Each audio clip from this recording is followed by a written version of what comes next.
The US wants India to pick sides. Donald Trump's tariffs are all set to kick in. His team is now calling them sanctions. What is New Delhi's response? India has sent S Jaishankar to Moscow, India's foreign minister, on a 3-day visit. This is the second major visit from the Indian side in a matter of weeks. Earlier this month, National Security Advisor Ajit Doval was in Russia.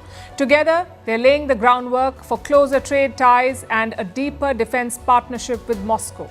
From oil to aircraft engines, India and Russia are back in sync. In fact, they're building new bridges. And it's not just Russia that India is working with. China's Foreign Minister Wang Yi was in Delhi this week. India is set to resume direct flights to China. Visa rules are being eased. Both sides are talking reset. We'll tell you how it's taking shape. After leaving New Delhi, Wang Yi visited Kabul. He held a trilateral meeting with Pakistan and Afghanistan. We'll tell you what that means for the region. Also on the show, will Putin and Zelensky meet? Trump wants a deal, but a summit still looks uncertain. There's a new spat over Gaza, this time between Israel and Australia, and why India wants to crack down on online money games. In the US, Wall Street is sliding. Big tech is taking a hit. Is the AI bubble about to burst? And why everyone's talking about collagen. Is it worth the hype? All this and more coming up. The headlines first. A big defense boost for India as it successfully test fires the Agni-5 intermediate-range ballistic missile. The launch took place off the coast of Odisha. The Agni-5 is a nuclear-capable ballistic missile developed by India's Defense Research and Development Organization, or DRDO. Iran says it is prepared for any new Israeli attack. Tehran claims it has developed missiles with greater capabilities than those used in June during the 12-day war with Israel. On Thursday, the Iranian army will reportedly begin a 2-day military exercise which will feature a wide range of cruise missiles. Chinese President Xi Jinping visits Tibet. It's his second trip there as China's leader. Xi arrived in the capital of Lhasa to mark the 60th anniversary of Tibet's founding as an autonomous region. Tibet holds high strategic importance for Beijing. Xi's last visit there was in July 2021. Japan hosts African leaders for a 3-day development summit as Tokyo tries to offer itself as an alternative to China. Over the past decade, Beijing has invested heavily in Africa, but with new lending drying up, countries are now grappling with a huge debt burden to China. And Denmark's government will eliminate sales tax on books in a bid to encourage more people to read. Currently, the Scandinavian country has a 25% tax on books, which is the highest in Europe. The move will cost the government more than $50 million a year.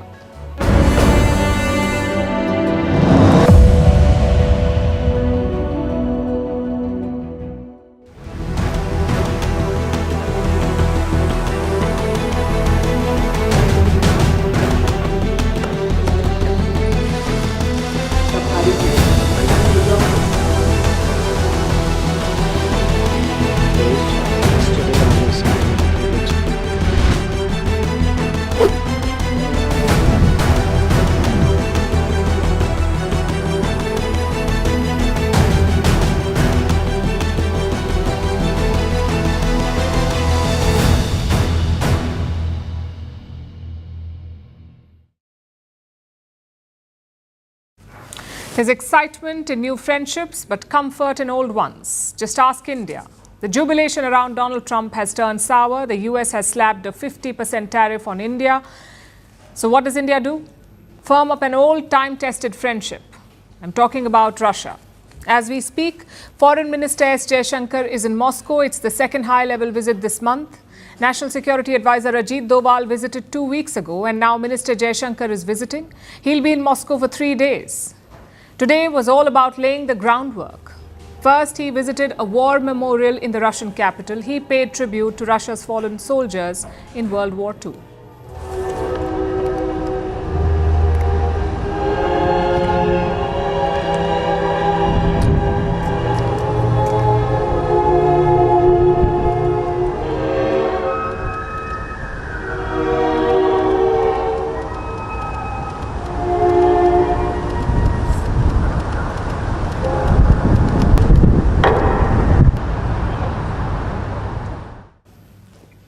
Then it was down to meetings. Minister Jaishankar had one major engagement today. He co-chaired an inter-government commission, basically a bilateral platform to discuss crucial issues like trade, economy and science.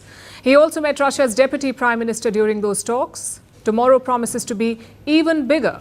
Jaishankar will meet his Russian counterpart Sergei Lavrov. Chances are he will also get an audience with President Putin. Now, this visit is not happening at random. There is a lead-up and a follow-up. The lead-up is the tensions between India and the US. Trump has slapped secondary tariffs on India. His officials have accused New Delhi of funding Russia's war. And yesterday they went a step ahead. The White House press secretary dropped the S word. The president has put tremendous public pressure to bring this war to a close. He's taken actions, as you've seen, sanctions on India and other actions as well. He's made himself very clear that he wants to see this war end. Now, just to be clear, the US has not sanctioned India. The US has only tariffed Indian exports. Maybe it was a slip of tongue by the spokesperson, or maybe plain and simple ignorance. Either way, India won't like this characterization. And then you've got Russia, steady and eager as always. The Russian embassy in India held a press conference today. They made three crucial points. Number one, Russia is open to absorbing Indian exports. If you cannot sell them in America, send them to Russia. That's what Moscow is saying. Number two, Russia expects the oil sales to continue. That's the flashpoint between India and the US. Trump wants India to stop buying Russian oil, but Moscow expects the trade to continue. They also revealed the discounts offered to India, which is usually around 5%. And finally, number three, Russia wants to double down on military cooperation. They highlighted the new Sukhoi program. India and Russia are jointly upgrading India's fleet. These old planes will need new engines. The plan is to produce them together. If the Indian goods are facing difficulties entering the US market, the Russian market is, will welcome Indian imports to the most extent possible. So don't worry about that. Despite political situation, we can predict that the same level of oil import, crude oil import, will be approximately the same. As far as we all know, we have agreed to jointly produce jet engines for Sukhoi jets here in India. And this is just one of the steps towards the further expansion and advancement of this cooperation. There was also a lighter moment. One of the reporters asked the Russian envoy about India's new air defense mission. It was announced by Prime Minister Modi last week. He called it the Sudarshan Chakra. Listen to that exchange. The Prime Minister talked about the missile shield during the Independence speech. Any Russian initiative on that? Would Russia help in the organization? No, maybe air defense shield. Air defense shield.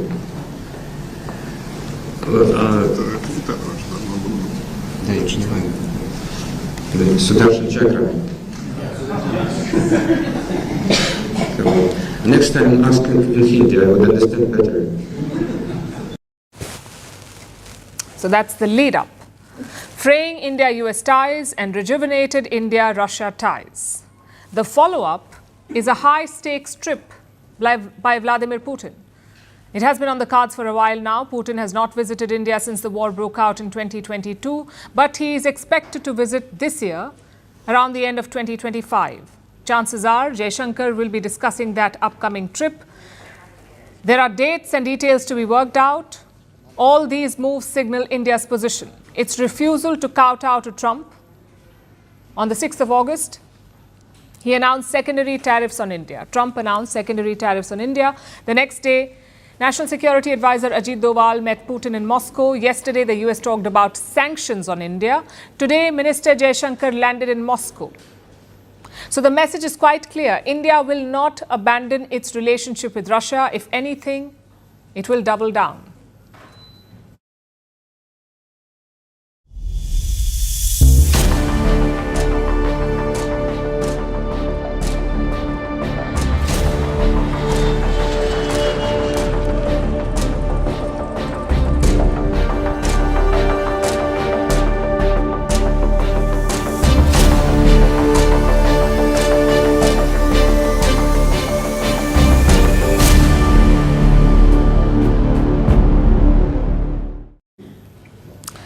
So hectic diplomacy is on. S Jaishankar flew to Moscow right after India hosted Wang Yi, the Chinese foreign minister.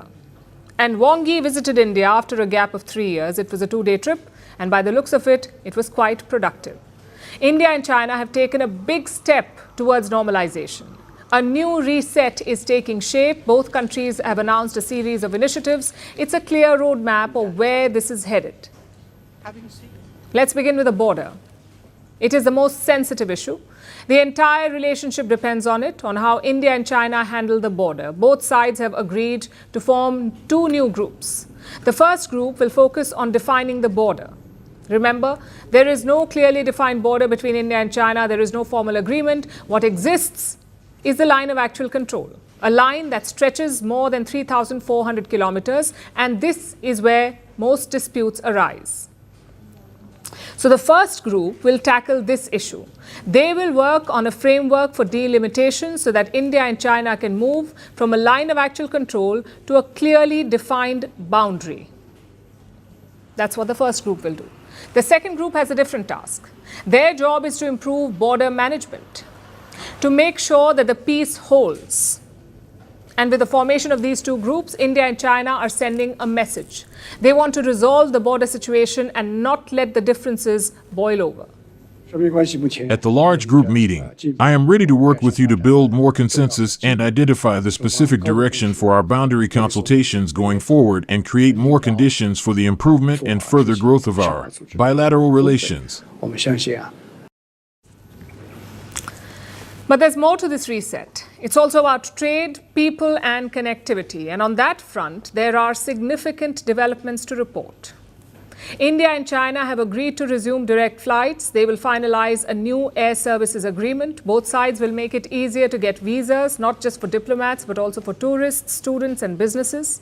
There is good news for pilgrims too. More Indians will be able to travel to Mount Kailash and Lake Mansarovar. This will happen from next year. Remember, these are sacred sites for Hindus. They're located in Tibet. For years, thousands of Indians have made this journey. But over the last few years, these routes were shut down, first because of the pandemic and later when border tensions escalated between India and China. This year, only 750 pilgrims were allowed to visit, but now China is ready to welcome more travelers again. The other big theme is trade.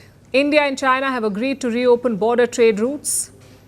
3 key passes will be reactivated: Lipu Lake in Uttarakhand, Shipkila in Himachal Pradesh and Nathula in Sikkim. On top of that, both sides have pledged to facilitate investments, to remove barriers and to create new opportunities for trade. Remember, China is India's largest trading partner, but the relationship has been unequal. China exports far more to India than it imports from India.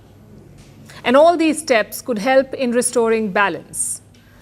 Later this month, Prime Minister Modi will travel to China. These breakthroughs are timed to his visit to China, and it will be a significant one. This will be his first visit to China in 7 years. He will attend the SCO summit. SCO stands for the Shanghai Cooperation Organization. It's a group of Eurasian countries. China has a rotating presidency this year, and it is hosting the annual summit in the city of Tianjin. Prime Minister Modi will attend it in person. A separate bilateral with President Xi Jinping is also expected, and China has welcomed Prime Minister Modi's decision to visit. Our bilateral relationship is facing an important opportunity of improvement and growth. The Chinese side attaches great importance to Prime Minister Modi's visit to China to attend the SCO summit at our invitation at the end of this month. We believe that the Indian side will also make your contribution to a successful summit in Tianjin. India has reciprocated by backing China's presidency of the SCO. Next year, India will host the BRICS summit. China has promised its support for that. And this appears to be more than diplomatic courtesy. It shows an effort towards deeper engagement, to look beyond bilateral relations and to focus on multilateral cooperation. And here's another example of that. During the talks in New Delhi, both sides agreed to defend the World Trade Organization, the WTO, to support a rules-based order and to promote a multipolar world. This is a direct signal to Donald Trump, to his protectionist policies and his tariff war. India and China want developing countries to have a greater voice. This is where they find common ground. In the last few days, they've made tangible progress, from border management to resumption of flights to trade and multilateral coordination. The momentum is visible. Prime Minister Modi's visit offers both sides a chance to consolidate these gains and to carry the reset forward.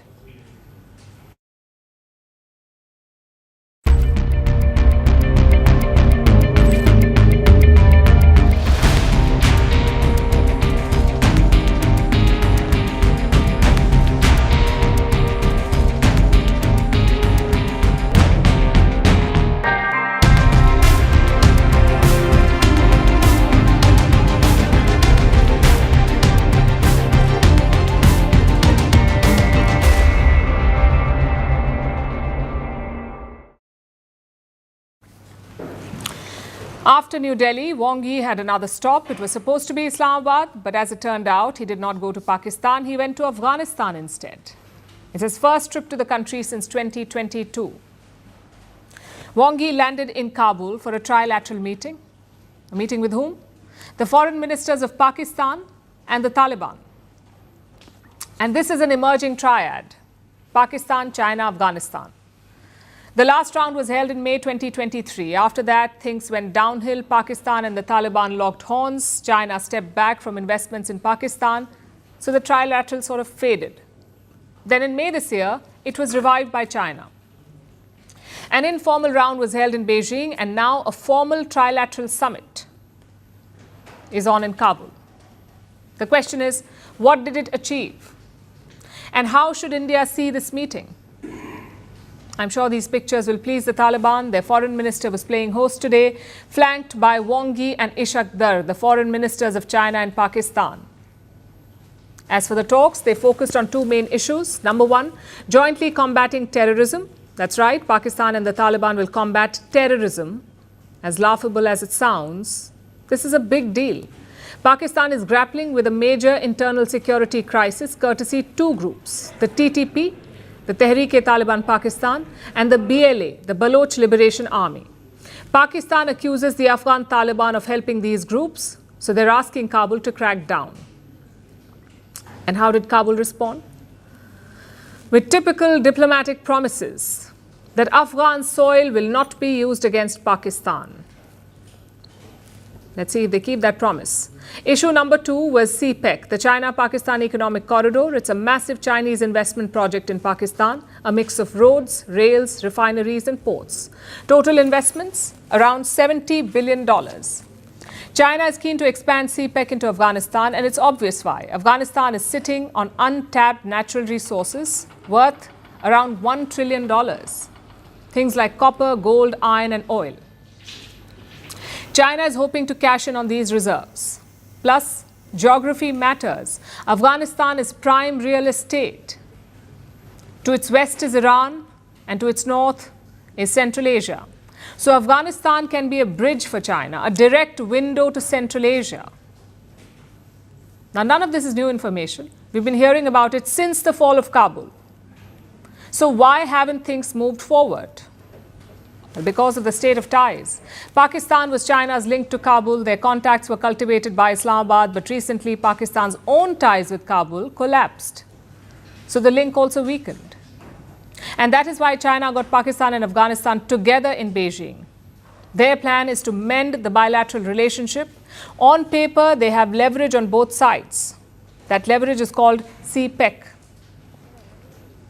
Which brings us to the second question. How should India see all of this? Well, look at the sequence of stops. Wang Yi flew to New Delhi first. He spoke about expanding ties with India. Then he flew to Kabul to meet with Pakistan and the Taliban. It's an open reminder of India's challenge, a multi-front challenge. Having said that, this is not the 1990s. India has its own equation with the Taliban today. The same foreign minister spoke to S Jaishankar in May, and he sided with India against Pakistan during Operation Sindoor. That's important to remember. Plus, China does not have a magic wand. It cannot fix the Pakistan-Taliban conflict overnight. And we saw an example of that this week. Islamabad hosted a conference on Afghanistan. In attendance, were Afghan exiles, leaders and activists who opposed the Taliban. Basically, Pakistan hosted the Afghan opposition. And rumor is, Pakistan's army chief Asim Munir is livid with Kabul. He feels the Taliban betrayed Pakistan. So this triad will not be giving India sleepless nights yet. But it will be marked in the to-do list. Let's turn to Ukraine. 3 years into the war, tens of thousands of people dead, cities in ruins, and multiple failed attempts at peace. Talks, summits, meetings, we've seen everything. Yet the war grinds on. Donald Trump met Vladimir Putin in Alaska. Then he hosted the Ukrainian president in Washington, D.C. Zelensky traveled to the US along with 7 other European leaders. They met, they shook hands, clicked photos, and decided on another meeting, a face-to-face between Putin and Zelensky. But will that really happen? Will the leaders of Russia and Ukraine meet? That's the billion-dollar question. And the answer depends on who you ask. On paper, the idea is quite simple, even logical. Putin and Zelensky sit down together and they hammer out a path to peace. The first proposal, in fact, came from Trump. He floated the idea of a 3-way summit between Putin and Zelensky and with Trump at the center. But then he backpedaled. He said, perhaps the 2 leaders should meet alone first. I called President Putin, and we're trying to work out a meeting with President Zelensky, and we'll see what happens there. And then if it works out, then I'll go to the trilat and close it up. Europe was quick to offer suggestions. They went straight to the venue. One option was Geneva, neutral and symbolic. Another option was Budapest. As of today, it's all in the realm of possibility. There is no formal agreement. There is no format of a meeting. So the proposal is less a concrete plan and more of a floating balloon. The first question to address is this: are Putin and Zelensky even interested in such a meeting? The Russian president said he's open to the idea. That's what he told Trump. The next day, the Russian foreign minister walked that back. His name is Sergei Lavrov. He says such meetings must be, and I'm quoting, carefully prepared. Step by step, gradually, starting from the expert level, and then going through all the necessary steps in order to prepare the summits. This is the kind of serious approach we will always support. In Kremlin speak, that means one thing. It's not happening anytime soon. Putin may see talks as useful only if Zelensky is ready to concede territory. Otherwise, why bother? Also, Trump has added that Putin may not want a deal. You know, we're going to find out about President Putin in the next couple of weeks, that I can tell you. And we're going to see where it all goes. It's possible that he doesn't want to make a deal. Now let's come to Zelensky. What does he want? The Ukrainian leader is cornered by war. His front lines are crumbling. So Zelensky insists that he's open to any format. But his red lines are clear. He wants security guarantees and Western backing. Security guarantees will probably be unpacked by our partners, and more details will emerge. All of this will somehow be formalized on paper within the next week to 10 days, like I said before. So why is Trump pushing so hard for this? Because the US president loves the optics of a deal. In Alaska, he boasted that he could deliver a ceasefire. By the time he landed in Washington, he admitted that it was, and I'm quoting again, a tough one. And his logic seems to be this: get Putin and Zelensky in a room and then see if history bends towards them. Which basically means that Alaska may go down as a photo op. Great optics, but very little to show for it. Meanwhile, Europe is hedging its bets. Their leaders are dangling summit venues. Their military chiefs are sketching out contingency plans. NATO commanders are meeting virtually. Britain's defense chief has flown to Washington. Everyone is talking about security guarantees. But the problem is, Europe cannot move without Washington. And right now, Washington is sending mixed signals.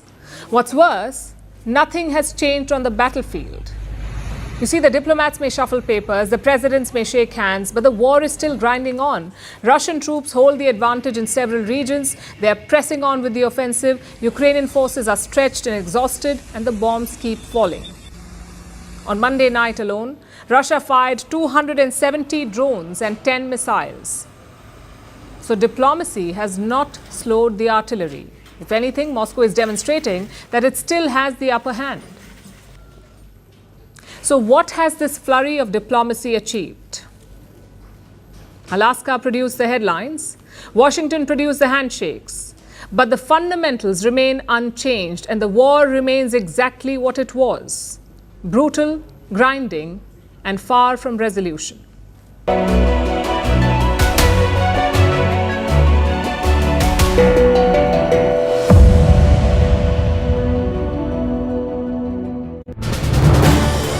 This is News 18 Network.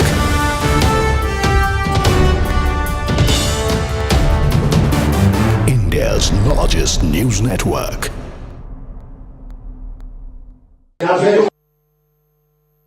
All right, let me quickly go across to our News 18 correspondent Hardik Joshi, who's currently stationed at the residence of the attacker in Gujarat.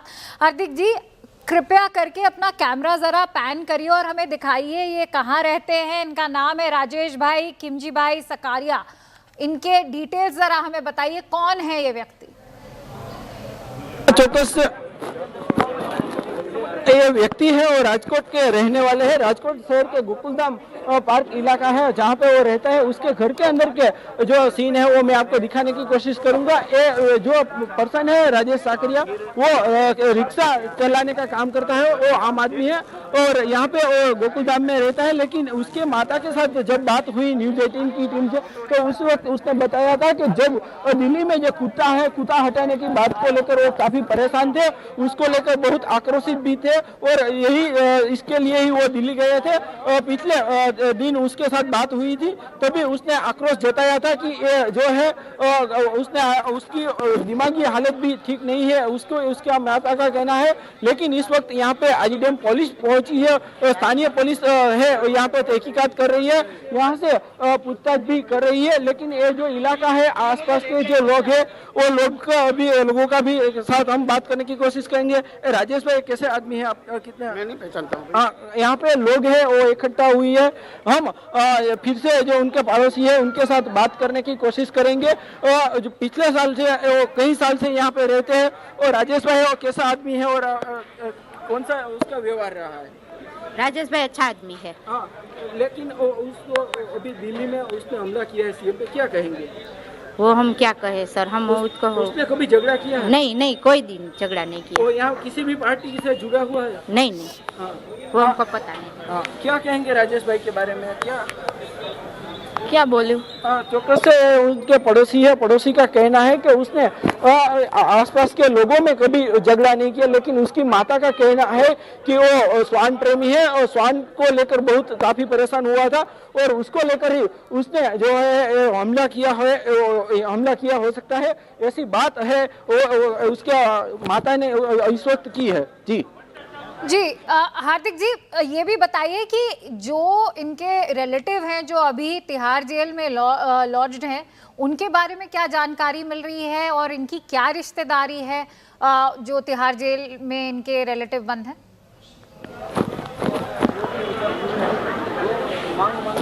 फिर से मैं वही चीज बताने की कोशिश करूंगा. लेकिन इस वक्त है उसके घर पे पुलिस ने भी तहकीकात शुरू कर दी है, इसलिए वो घर के अंदर नहीं जाने दे रहे. लेकिन उसकी माता के साथ जब बात हुई थी तो उसने बोला था कि वो श्वान को जो दिल्ली से दूर खसेड़ने की बात है उसको लेकर काफी परेशान है. यहाँ पे इस वक्त तहकीकात चल रही है, स्थानीय पुलिस पहुंची है, उसकी माता की भी पूछताछ इस वक्त चल रही है. आप देख सकते हैं कि जिस तरीके से उसने जो है पिछली बार जो दिल्ली है वो मंडे गया था और मंडे उसके साथ माता की उसके साथ बात हुई थी. जी हार्दिक जी, इनके बारे में और क्या बता सकते हैं? आसपास आपने जैसे जो लोग भी इकट्ठा हैं, भीड़, इनके जो भी नेबर्स हैं, उनसे अगर आपकी कोई भी वार्तालाप हुई हो, उसमें कुछ भी ऐसा उभर के आया है कि इनको क्रोध भी आता था? इनकी आसपास खुद के रिलेशंस कैसे हैं नेबरहुड में? उसके दौरान पता चला है कि जो कुत्ते को लेकर अभी हमने उसके पड़ोसी के साथ बात की थी, उस वक्त उसने बताया था कि जो है उनके आसपास के लोग हैं उसने ऐसा बताया था कि वो कभी किसी के साथ उसने झगड़ा नहीं किया है, वो एकदम शांत स्वभाव के थे, लेकिन वो स्वान प्रेमी है, स्वान को लेकर वो बहुत ही आक्रामक थे। उसके नेबर है, उसके साथ भी हम बात करेंगे। राजेश भाई कैसे स्वभाव के आदमी है? राजेश भाई के बारे में वो घर पे नहीं होते हैं, सुबह चले जाते हैं, घर पे होते हैं तो बाहर नहीं निकलते। झगड़ा करते हैं कभी आपने देखा? नहीं, शहरी में किसी के साथ कोई झगड़ा नहीं करता। कोशिश हम करेंगे। आप कितने सालों से इनके पास पे रहते हैं? हम 20 सालों से उसके पास रहते हैं। मतलब ये जो राजेश भाई है वो पशु प्रेमी थे? हाँ, वो बहुत पशु प्रेमी है। मतलब राजेश भाई ने जो जिस तरह से सीएम को थप्पड़ मारा है, उन्हें लेकर आप क्या कहेंगे? हमें तो पता ही नहीं उसने सीएम को थप्पड़ मारा है। राजेश भाई को आप कितने साल से जानते हैं? उसके जो पड़ोसी है, पड़ोसी को भी वो चीज को मालूम नहीं है कि जो दिल्ली के सीएम के साथ जो हमला किया। आखिरी प्रश्न यही है कि क्या वो अपनी माताजी को बता के आए?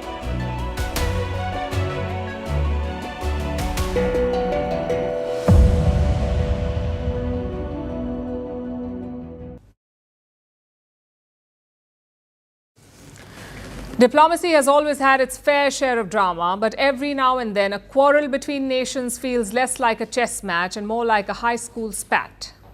And tonight we are bringing you the latest example. It's Israel versus Australia. The very public falling out between their prime ministers, Benjamin Netanyahu of Israel and Anthony Albanese of Australia. And here's how it started. Netanyahu called Albanese a weak man. Albanese responded but managed to keep his cool. And what was the trigger? Australia has decided to recognize Palestine as a separate country. Our next report has more. Australia will recognise the state of Palestine. The Netanyahu government is rapidly expanding illegal settlements. Until Israeli and Palestinian statehood is permanent, peace can only be temporary. It started, as these things often do, with words sharp enough to draw blood. Israel's prime minister accused his Australian counterpart of nothing less than betrayal. Betrayal of Israel. Betrayal of the Jewish community in Australia. Benjamin Netanyahu took it one step further by calling Anthony Albanese a weak politician. Prime Minister Albanese, for his part, seemed almost amused by the theatrics. I don't take these things personally. I engage with people. Diplomatically, he's had similar things to say about other leaders. What I say is that Israel, of course, increasingly there is global concern. And global concern because people want to see an end to the cycle of violence. If that sounded like the grown-up in the room trying not to rise to the bait, his ministers were less restrained. Home Affairs Chief Tony Burke shot back at Netanyahu. But on the issue of that you go to, particularly there, about strength versus weakness, strength is not measured by how many people you can blow up or how many children you can leave hungry. So how did this begin? Israel and Australia, until recently, counted each other as close friends. So, how did they end up in this row? The immediate trigger was Australia's announcement that it would recognize a Palestinian state. It was a move coordinated by several nations. Nations that have grown increasingly uncomfortable with the war in Gaza and the scale of civilian suffering. For Netanyahu, though, recognition of Palestine isn't diplomacy, it's heresy. He has cast it as nothing less than a reward for Hamas' October 7th attack on Israel. So when Canberra joined the list, Netanyahu didn't just push back, he lashed out. The insult-laden attack on Albanese came just hours after another trigger. Australia had barred Simcha Rothman, a far-right lawmaker in Netanyahu's coalition, from entering the country. Rothman, known for his hardline views, was scheduled to speak at events organized by the Australian Jewish Association. Immigration officials, however, pulled the plug. That was enough to ignite a tit-for-tat. Foreign Minister Gideon Saar accused Canberra of fueling anti-Semitism at a time when Jewish communities in Australia were already facing attacks. The diplomatic temperature shot up several degrees. The bigger question is why Australia chose this moment to recognize Palestine. The answer lies partly in the numbers. More than 62,000 people killed in Gaza since October 7th. Food and aid blockades are turning the Strip into what humanitarian agencies describe as a graveyard for children. For Albanese, the mounting civilian toll made neutrality untenable, and Australia is hardly the first to recognize Palestine. 147 of the UN's 193 members already do, but the timing matters. With the UK, France, and Canada making similar announcements, it created a domino effect.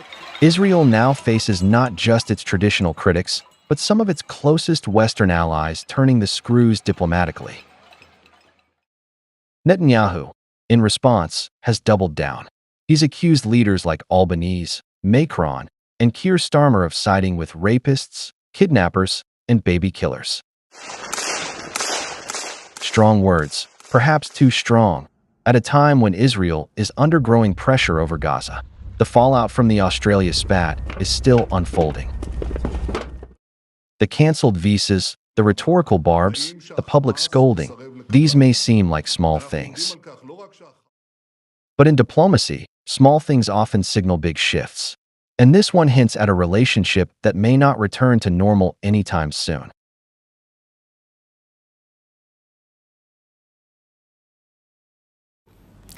Do you play online games? Do you spend money on those games? If you do, listen carefully because this next story concerns you. The Indian government has tabled a new bill in Parliament today. In a nutshell, it bans online money games. We're talking about any online game that involves real money. Your fantasy sports leagues, your online poker, your own online rummy, all of these will be banned if this bill is passed.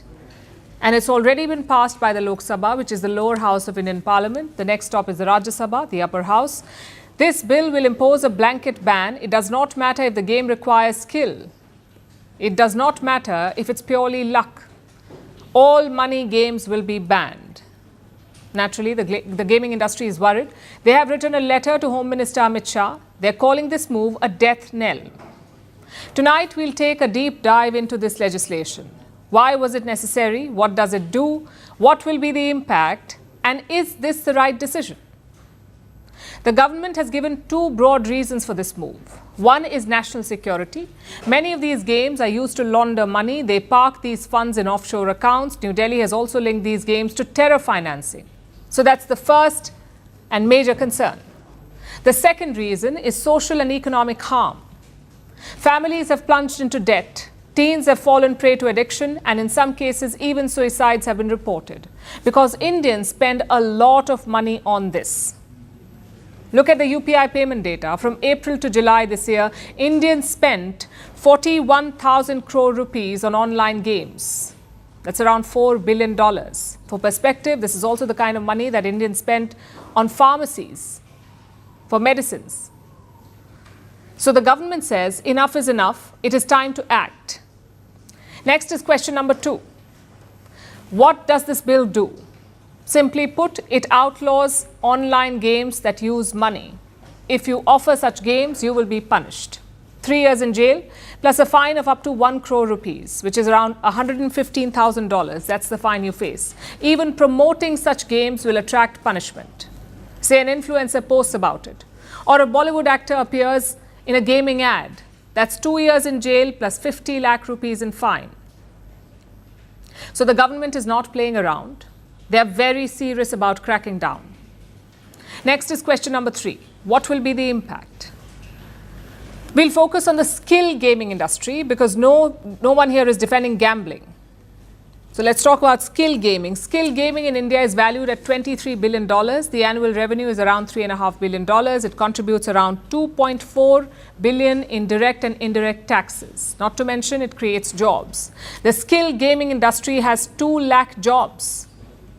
All these numbers are thanks to the large gaming community in India. In 2020, there were 360 million Indian gamers. By 2024, that number rose to 500 million gamers.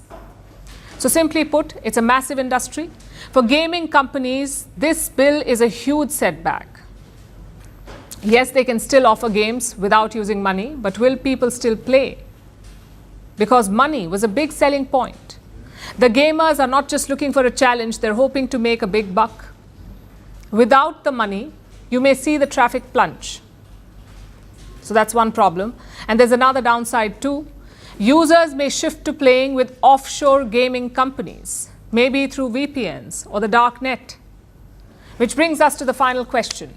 Is this the right decision? The government clearly thinks so, because they are taking a huge financial hit themselves. Remember, online gaming is a big revenue stream for the government. Reports say they could lose $4 billion in GST, and yet the government is pushing on. So they clearly feel strongly about it. But where does that leave the Indian gaming landscape? Can the industry survive this move? Well, if they want to, they will have to adapt. The same bill also prioritizes esports. Basically, your FIFA and Formula 1 games. It seeks to set up training academies and research centers for esports. It will also create standardized rules for competitions. So the Indian esports scene could thrive, plus subscriptions are not banned. You can still pay for social or educational games. Only wagers are banned. As things stand, the industry will have to reinvent, move away from prize spots and focus on other revenue streams like sponsored tournaments, advertisements and subscriptions. We know it's not a straightforward debate. Banning something is almost always counterproductive. But in this case, the government appears convinced. So we'll have to wait and see how their plan unfolds.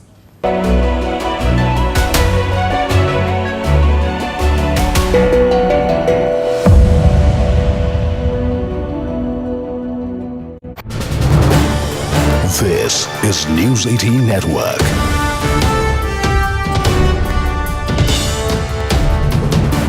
India's largest news network.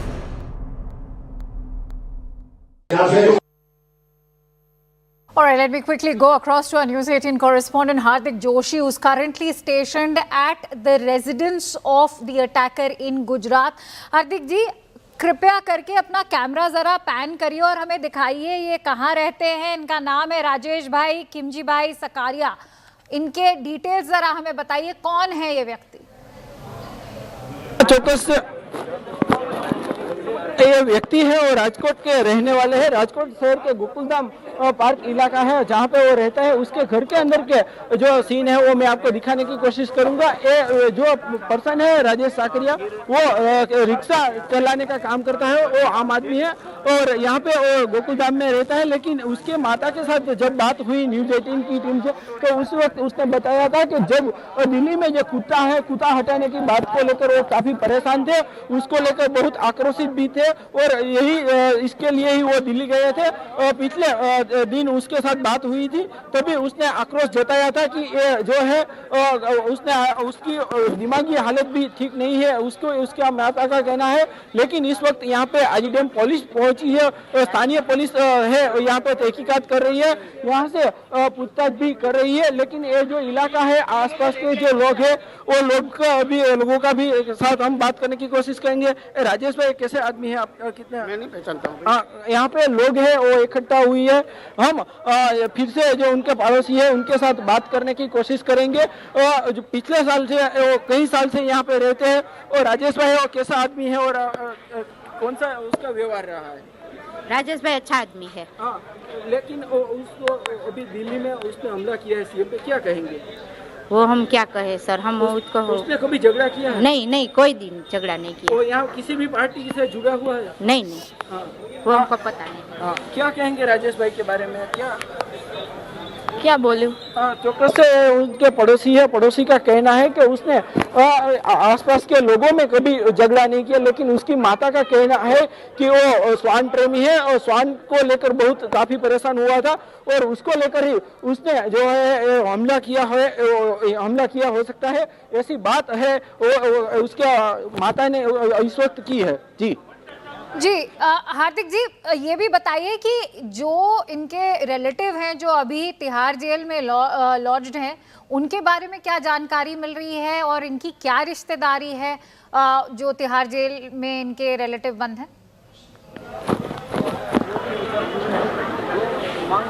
अब फिर से मैं वही चीज बताने की कोशिश करूंगा, लेकिन इस वक्त है उसके घर पे पुलिस ने भी तहकीकात शुरू कर दी है, इसलिए वो घर के अंदर नहीं जाने दे रहे। लेकिन उसकी माता के साथ जब बात हुई थी तो उसने बोला था कि वो स्वान को जो दिल्ली से दूर खसेड़ने की बात है उसको लेकर काफी परेशान है। यहाँ पे इस वक्त तहकीकात चल रही है, स्थानीय पुलिस पहुंची है, उसकी माता की भी पूछताछ इस वक्त चल रही है। आप देख सकते हैं कि जिस तरीके से उसने जो है पिछली बार जो दिल्ली है वो मंडे गया था और मंडे उसके साथ माता की उसके साथ बात हुई थी। जी हार्दिक जी, इनके बारे में और क्या बता सकते हैं? आसपास आपने जैसे जो लोग भी इकट्ठा हैं, भीड़ इनके जो भी नेबर्स हैं, उनसे अगर आपकी कोई भी वार्तालाप हुई हो, उसमें कुछ भी ऐसा उभर के आया है कि इनको क्रोध भी आता था? इनकी आसपास खुद के रिलेशंस कैसे हैं नेबरहुड में?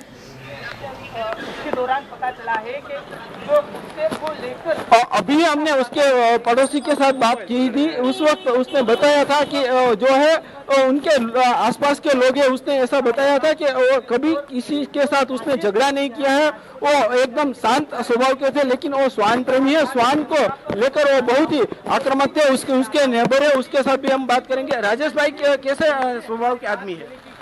राजेश भाई के बारे में वो घर पे नहीं होते हैं, सुबह चले जाते हैं, घर पे होते हैं तो बाहर नहीं निकलते। झगड़ा करते हैं कभी आपने देखा? नहीं, शहरी में किसी के साथ कोई झगड़ा नहीं करता।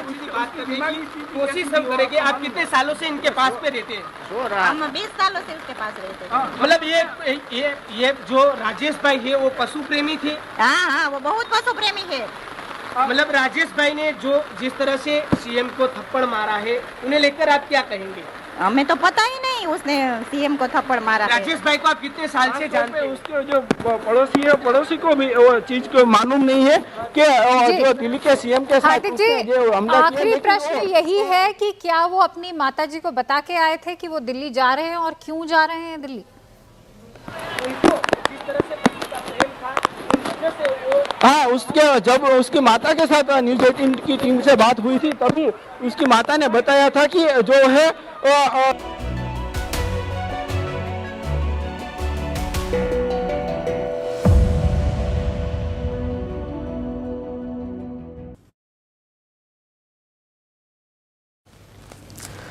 Yesterday we told you about the AI bubble. It is stretching like a balloon, one pin away from a pop. And that has left Wall Street jittery.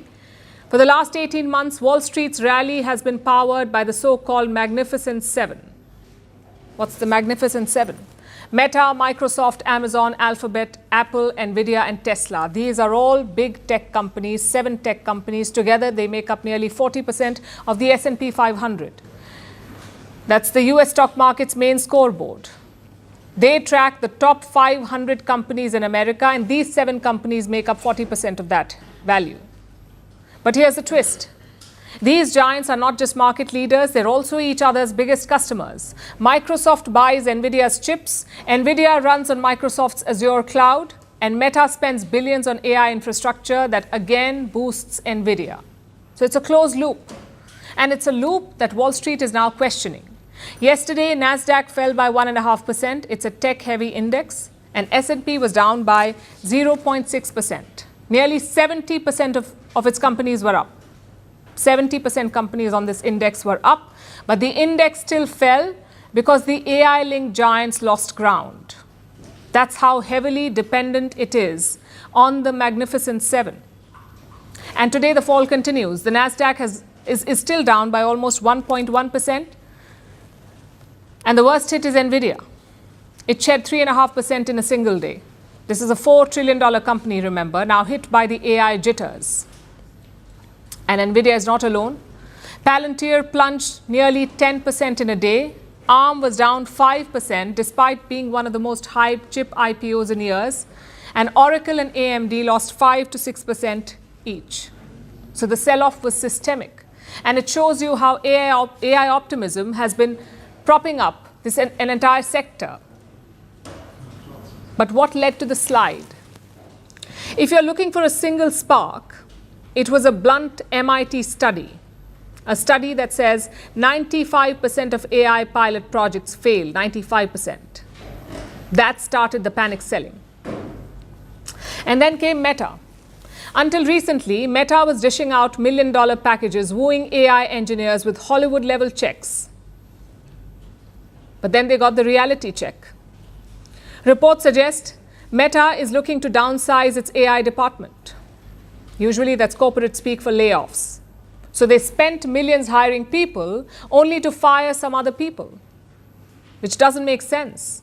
And clearly, Wall Street agrees because the Meta stock has tanked. It saw its worst two-day drop since the month of April. Whichever way you look at it, the market is sweating. And here's the inconvenient truth, one that Silicon Valley will not tell you. AI is expensive. Training frontier models costs billions of dollars. Running them at scale costs billions more. In fact, big tech is projected to spend $400 billion on AI infrastructure in 2025, $400 billion this year alone. To put that in perspective, it's as much as the GDP of South Africa. Data centers are consuming as much power as small countries. Cloud bills are skyrocketing.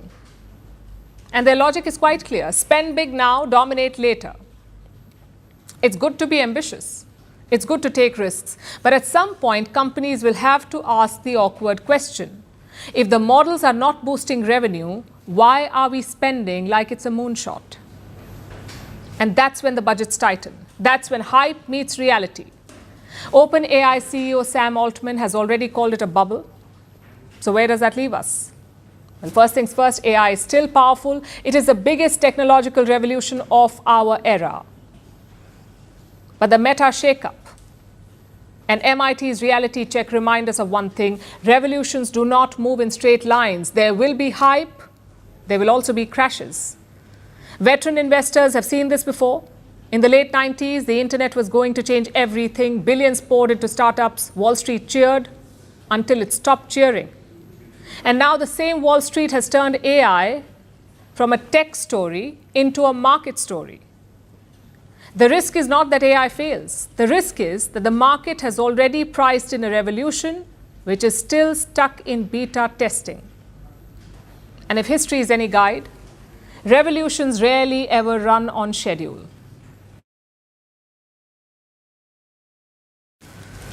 Where did humans come from? The question has long puzzled scientists, and fossils have tried to answer it. The oldest human fossil is millions of years old. It dates back to about 3 million years. But what happened before that, before 3 million years? Where did humans evolve from, and how did that evolution happen? For decades now, scientists have been looking for clues in Ethiopia, and they finally seem to have an answer. Researchers have found a fossil. They have discovered a set of teeth which belong to an ancient human relative, possibly from an unknown human species. Here's a report. Homo sapiens. In other words, modern humans. All of us. We are the only surviving species of the genus, or the group of closely related species, called Homo. Our other cousins became extinct long ago, like Homo neanderthalensis or Homo erectus. But where did we come from? And not just the modern humans, but the entire genus. How did it originate? This question has long puzzled scientists. The oldest Homo fossil dates back to about 3 million years ago.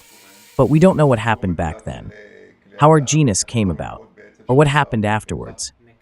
What we do know is that around this time, a potential ancestor vanished, the Australopithecus afarensis. It has an incomplete fossil record, about a 500,000-year gap in the record.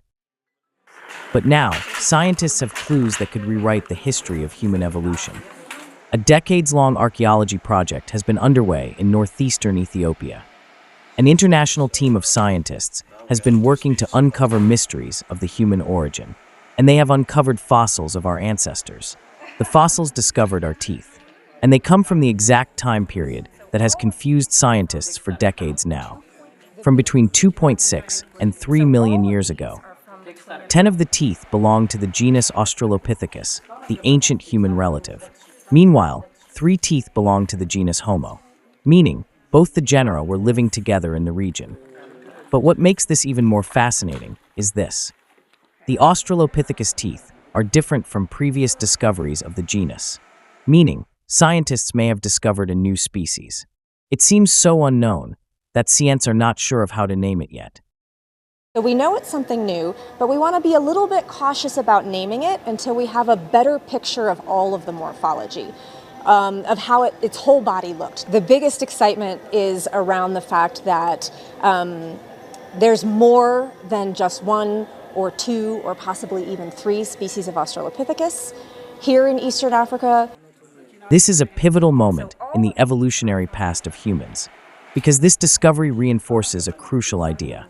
That human evolution is not linear, that we didn't evolve from a single lineage.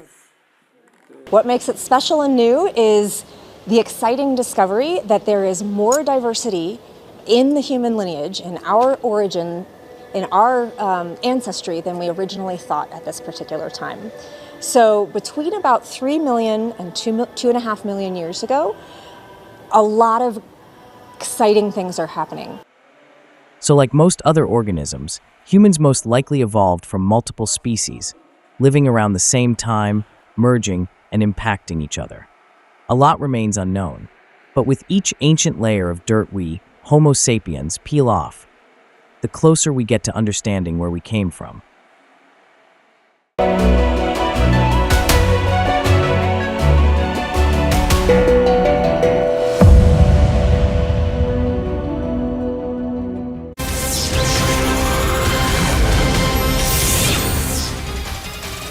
Hello and welcome to the Late Night Edition with me, Ayushman Singh Jamwal. Big breaking news coming in at the top of the bulletin where, according to top government sources, the centre will now reduce the number of army personnel deployed in the urban, semi-urban as well as the interior areas of Jammu and Kashmir. National Rifle units will be withdrawn from urban areas of Kashmir and will now be stationed only along the borders. This is as